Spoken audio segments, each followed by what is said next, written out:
Russia's Vladimir Putin has ordered a 3-day humanitarian ceasefire in Ukraine next month. Ephraim Graham has that story and more from the CBN Newsroom. Ephraim.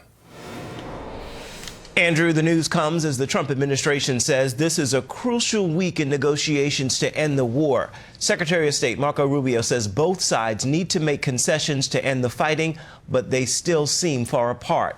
Adil Hurd is on the story. Secretary of State Rubio says the days ahead are crucial if there's any hope in negotiating an end to the Russia-Ukraine war. There are reasons to be optimistic, but there are reasons to be realistic, of course, as well. We're close, but we're not close enough. President Trump and Ukrainian President Zelensky met in Rome on Saturday before the funeral service for Pope Francis in the Vatican. Later, as he met with Britain's Prime Minister, reporters asked Zelensky how his meeting went with President Trump. We had a productive meeting. But Ukraine and Russia are far apart on the return of Crimea. A Trump proposal that includes recognizing Russian authority over Crimea has shocked Ukrainian officials, who say they will not accept any formal surrender of the peninsula.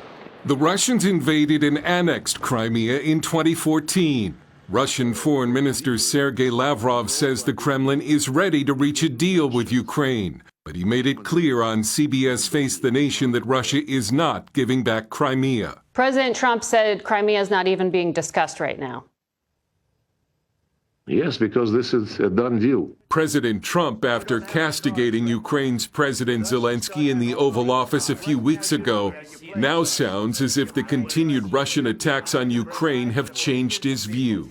He posted on Truth Social, there was no reason for Putin to be shooting missiles into civilian areas, cities and towns over the last few days.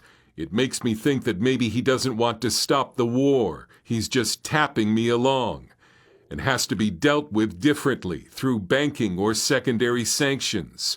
Too many people are dying. Republican Senator John Kennedy suggested Trump has been played by Russian President Vladimir Putin.